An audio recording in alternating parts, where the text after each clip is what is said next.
there's nothing more important that you can buy with money other than time.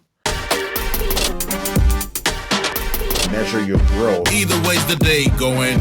Either way's day going. You got to dream to win. Play for it.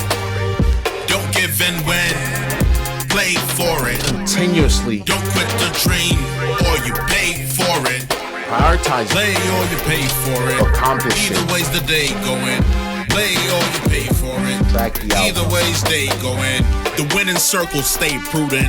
Losers and illusions stay feuding. Forever stay learning like a student. The same rat race got your children. The same blood suckers got you building. Televise the wars and the killings. Evil and they know it.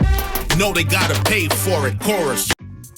Here are 15 reasons why isolation is required to make progress. The first point is isolating oneself helps eliminate distractions. So it eliminates distractions. Isolation allows you to focus fully on your tasks without any interruptions from people, noise, or technology in this day and age. It helps you make more progress. Isolation encourages deep work. It helps you get deeper into your work, right? Solitude provides the mental space to concentrate deeply, and it fosters creativity and productivity. The next point is isolation enhances self-reflection. Your time alone helps you to assess your goals, your priorities, and it helps you make progress without outside influence. So it enhances self-reflection. And the next point is isolation strengthens decision-making. See, isolation enables you to think independently and make choices aligned with your values. The next point is isolation fosters creativity, as I had mentioned earlier, right? But to dive deeper into this topic of fostering creativity, see, solitude often sparks new ideas and insights. And these insights, these new ideas and insights may not arise in group settings. So it's important to isolate yourself and be one with self. And the next point is, see, isolation reduces peer pressure. Isolating yourself allows you to work without feeling pressured to conform to others' expectations. It greatly reduces peer pressure. The next point is isolation can help you build self-discipline. Spending time alone teaches you to rely on self. It teaches you to rely on self for motivation and accountability. Build self-discipline by isolating from time to time. The next point is isolation helps provide mental clarity. See, a quiet environment can help you organize your thoughts and prioritize your next steps. So learn to embrace that isolation for more mental clarity. And the next point is isolation helps improve problem solving. See, solitude allows you to analyze challenges. It allows you to analyze challenges more deeply and develop creative solutions. So it greatly improves your problem-solving skills by being isolated. So learn to embrace that. And the next point is isolation creates emotional balance. It can help you to balance yourself out emotionally, right? Time alone helps you recharge emotionally. It helps you reduce the stress of constant social interactions. So balance yourself emotionally with isolation. And the next point is isolation increases productivity, right? Without a doubt. See, without interruptions, you're able to complete tasks faster and with greater focus. You don't have people running around or constantly breaking your concentration. And sometimes these are valid asks that you have from people around you. The trade-off is that your productivity declines. So learn to embrace isolation to increase productivity. And the next point is isolation can help you promote personal growth. See, isolation gives you the opportunity to work on yourself, whether it be through learning, skill building, or self-care, right? Not saying it's not important to learn or work or build with others, but learn to isolate yourself from time to time for your own personal growth. And the next point is isolation can help you protect your energy, right? Like they say, sometimes haters just want to suck up your energy and drain you. Haters just want to drain you for your energy. So it helps you protect your energy by stepping away from draining social interactions or people in general. You conserve your energy for what truly matters, and you're able to deploy that energy in the right direction. And the next point is isolation helps break dependency. So Isolation fosters self-reliance, right? It reduces the need for validation or assistance from others. Not saying that assistance from others isn't important. Learn to depend and rely on self, at least, and know when to ask for help. So it helps break dependency. So learn to utilize isolation for that. And the last point is isolation aligns you with your goals, right? See, time alone keeps you focused on your own objectives instead of being sidetracked by other people's priorities. So align with your goals utilizing isolation. Thank you. Will there come a time we stop holding ourselves back? Will there come a time we get right back on track? Will there come a time we stop holding ourselves back? Will there come a time we get right back on track? Do you think people realize why God isolates them?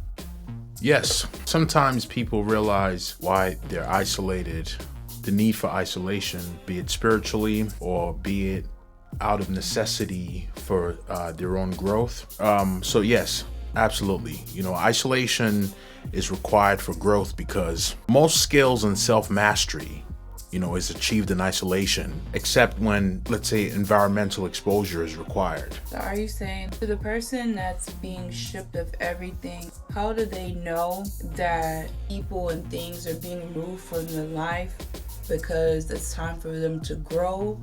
Or are people and things being removed from their life because they need to change who they are in a more positive? Like, are they the problem, or do they need to, or is it time for them to grow and they're just simply outgrowing the people around them? So sometimes it's both. Mm-hmm.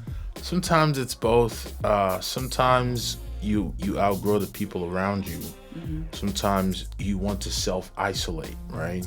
Because for growth, oftentimes you have to minimize the distractions, that steal your precious resources, which is time, right? Because you can't get that back, and there's nothing more important that you can buy, even with money, other than time. So isolation is important. And sometimes the people around you, the closest people to you, can't understand that. They can't see the goals that you've set out for yourself, right? They don't understand what your calling is, right? Be it a higher calling, spiritually, or just goals that you've set for yourself, milestones that you set for yourself. And for the most part, you need darkness, you need quiet, you need isolation, you need to be still for a lot of those things to come into fruition, right? Because the more people you have around you, you get pulled to and fro, left and right in different directions, sometimes for other people's selfish needs, or just sometimes because, the people around you have not bought into what it is that you're trying to accomplish. Why is isolation so important in your youth? Well, the goal is to explore all your potential capabilities in your youth and hasten your failure rate, right? Speed up identifying what works and what doesn't work. And if you don't isolate yourself, if you're constantly hearing the noise that comes from, as much as I hate to say, family, friends, associates, people around you, then, there's a saying that birds of a feather flock together, or you end up like, you become a sum of the few people, about 5 people that you hang out with, right? And isolation in your youth is a very vital part of your life when you have a chance and choice to carve out who you want to be. And speaking of youth, it's relative, right? Because your late teens to early 20s and early 20s to mid 20s can still be somewhat considered your youth. And depending on what you're able to accomplish and the skills you're able to pick up within and master also within this period of time, it can very well, it can take what your future will be like and what your future, what your potential accomplishments can be within the next, in your 30s, put it that way, and 40s and beyond. I ain't seen her eye, seen her eye, seen her eye. Met her in Covina. Love the price you gotta pay. What's the price you gotta pay? What's that price you gotta pay? What's that price of love you gotta pay? What's that price of love you gotta pay? Fit your head in the crowd. Fit your head in the crowd. Fit your head in the crowd. Fit your head in the crowd. Well, networking is very important for growth, and even with isolation, I'm not a believer in, isolation, but I say sort of a permanent isolation within any given period of time, right? You still have to socialize, network, and mingle, but the question is, who do you mingle with? Because isolation is subjective, right? It's a relative term. You can isolate from people who don't share the same values and goals as you, but in mingling with those who have the same ideas and aspirations that you have, right? Yes, isolation primarily is to be alone, right? To seclude yourself. But you can also isolate with others. You can seclude yourself. You can collectively isolate, right? So networking never ceases to be, important. It's a vital part of growth. As I had mentioned, you require environmental exposure, and environmental exposure could be, being in that space and in that place where everyone there is isolated for either a common goal or individual goals. Like, for instance, if you go into a library, right? A library is a quiet place, and people are there studying various subjects, various things, trying to accomplish various things, right? So you might go to the library to study chemistry, and someone else is there studying English or math or physics, and they're studying individually, or you can have study groups there as well. They're still keeping quiet and isolating from people who are, at the basketball court, or at, a concert, or, doing all sorts of other things, right? But they're isolated in a library. So you can isolate, but you can still build with other people. So you don't want to isolate yourself to the point of antisocial. That's not the goal there. So at that point, yes, it can be a destructive practice, because studies show that there are benefits to community and mingling with others, right?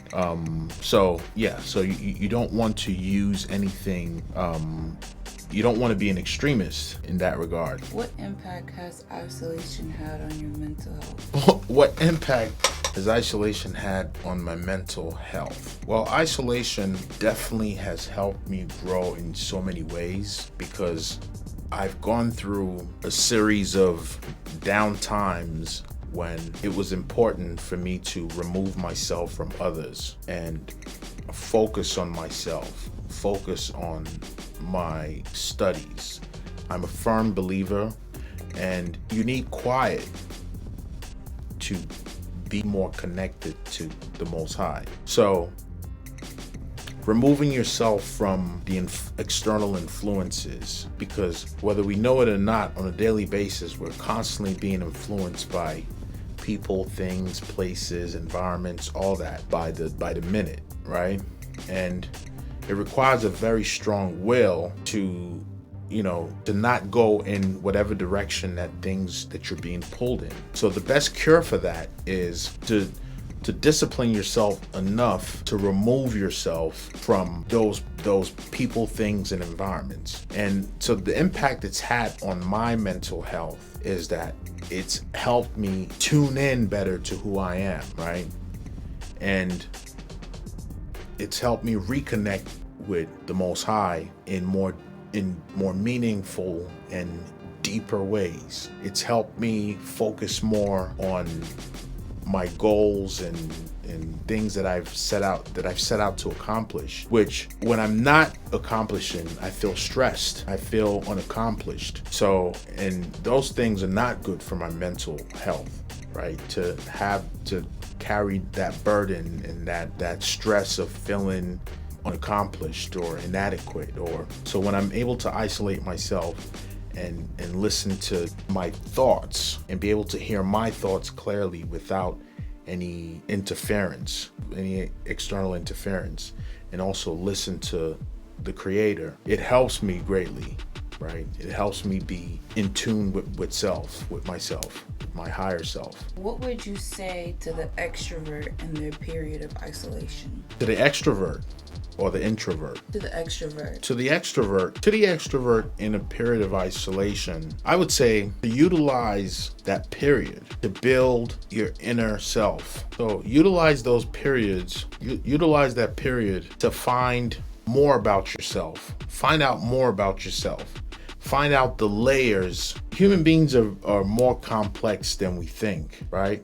And sometimes even being an extrovert is as a result of various factors, right? You can be an extrovert because you grew up around extroverted people or people who are very outgoing, right? And they can have an influence on you. And sometimes you can live a very extroverted lifestyle, but not in all cases. In some few cases, you may struggle with low self-esteem, and because of that, you're extroverted to appease people around you. So to the extrovert in times of isolation, I would say to utilize those moments to dig deeper, right? Find more meaning, to understand self better, right? And discover yourself, discover your talent, discover your gifts, right? Experiment, try things out. And I will say, on the other hand, right, to the introvert, to remember that exposure is very important, and the scars that you attain from exposure in the field strengthens your endurance and prepares you for future encounters of all sorts, be it in business, be it in relationships, be it in so many areas of life.